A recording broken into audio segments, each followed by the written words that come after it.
Assalamualaikum warahmatullahi wabarakatuh. Kami dari kelompok 9 akan mempresentasikan materi kami, yaitu dinamika dan isu-isu Islam kontemporer. Materi pertama akan disampaikan oleh saya sendiri.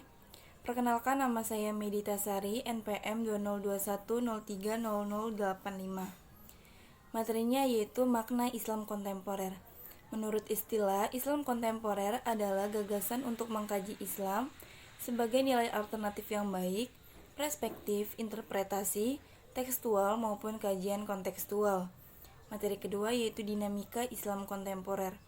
Ada dua macam. Yang pertama ada modernisasi. Kata modern berasal dari kata Latin, yaitu kata modo yang berarti terkini. Istilah ini muncul dari abad kelima untuk membedakan keadaan orang Romawi dan orang Kristen dari masa pagan yang telah lewat.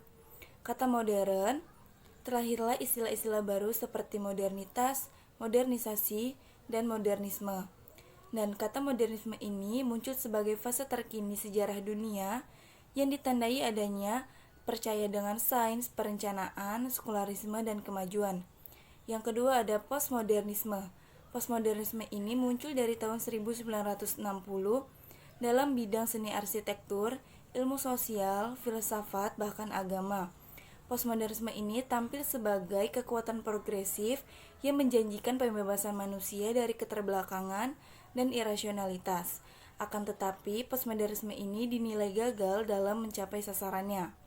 Oke, materi selanjutnya akan disampaikan oleh rekan saya yang bernama Sandafa.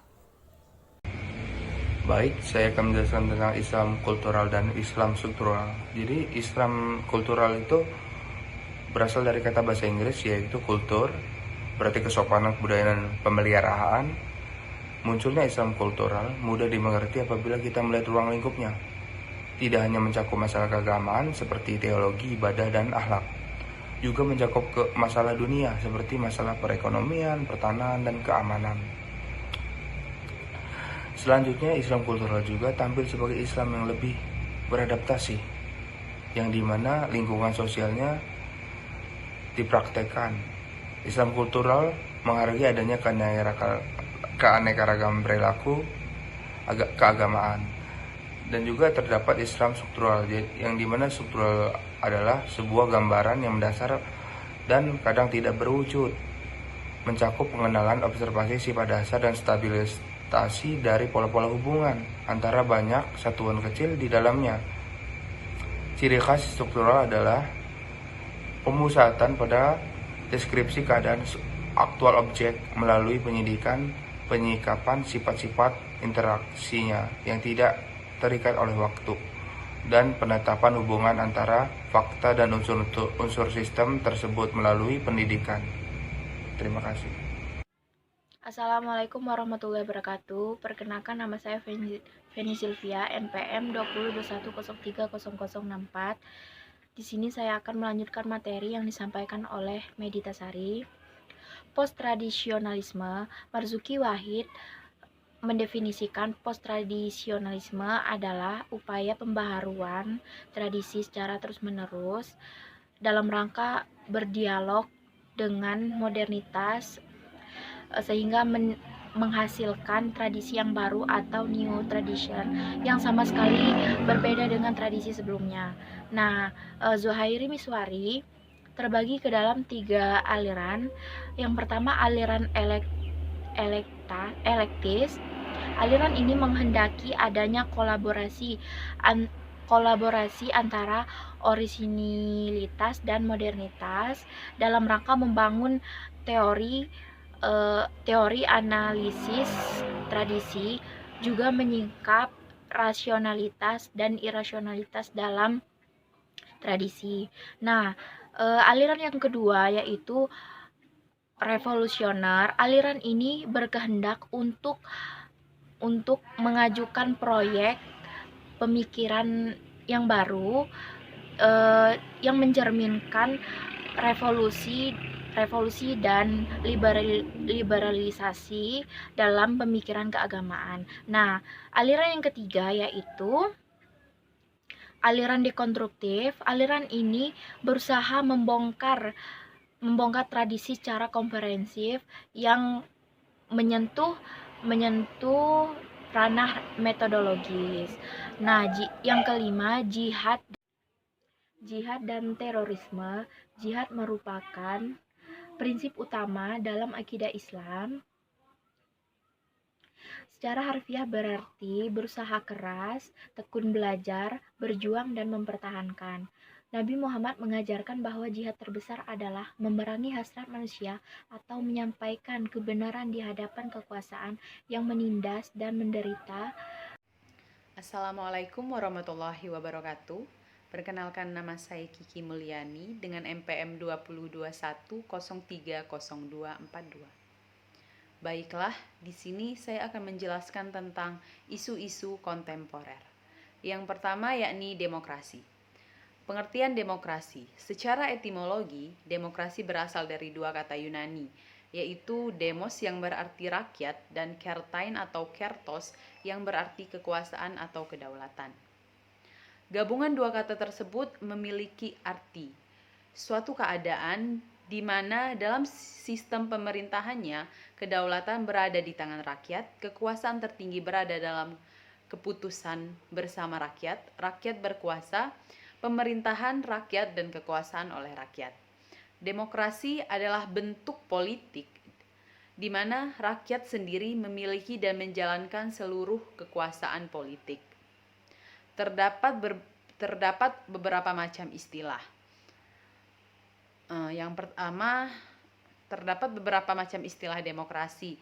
Yang pertama yakni ada demokrasi konstitusional, demokrasi parlementer, demokrasi terpimpin, demokrasi Pancasila, demokrasi rakyat, demokrasi Soviet, demokrasi nasional, dan masih banyak lagi. Yang B yakni Islam dan demokrasi. Secara garis besar, wacana Islam dan demokrasi dapat dikelompokkan menjadi 3 kelompok pemikiran.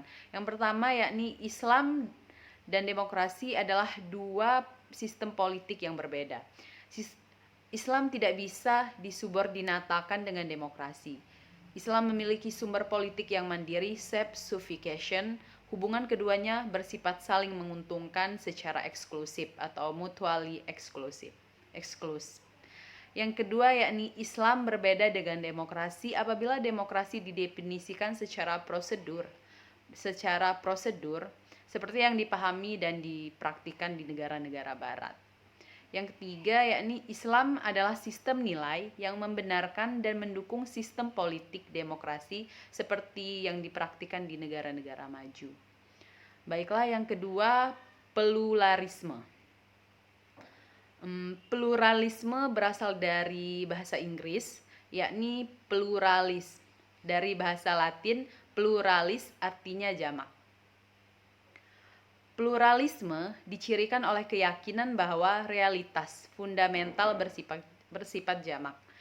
Menurut Syafi'i Anwar, agama Islam mendukung pluralisme ini. Dalam Al-Quran banyak terdapat ayat-ayat yang mendukung pluralisme. Yang dimaksud pluralisme adalah mutual respect, penghormatan timbal balik kepada kepercayaan orang lain. Melaksanakan pluralisme berarti menghargai satu sama lain. Pluralisme agama dapat ditemukan juga dalam banyak terminologi yang merujuk kepada komunitas agama yang berbeda seperti Alkitab, Alkitab, utu nasihan min Alkitab, dan sebagainya. Konsep-konsep tersebut merupakan konsep unik dalam Al-Quran karena di samping mengakui keberadaan agama lain juga memberikan kebebasan dalam menjalankan agamanya masing-masing. Yang ketiga yakni isu gender. Kata gender berasal dari bahasa Inggris gender yang berarti jenis kelamin. Dalam Webster's New World Dictionary, gender diartikan sebagai perbeda yang tampak antara laki-laki dan perempuan dari segi nilai dan tingkah laku. Dalam Women's Studies Encyclopedia dijelaskan bahwa gender adalah konsep yang bersifat budaya, kultural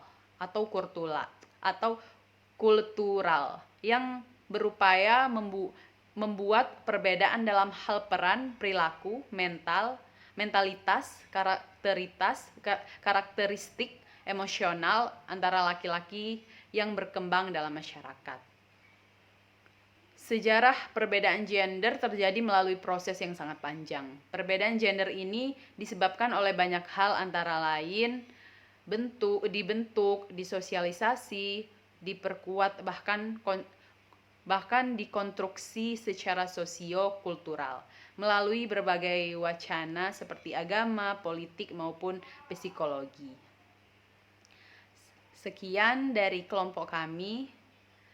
Terima kasih. Wassalamualaikum warahmatullahi wabarakatuh.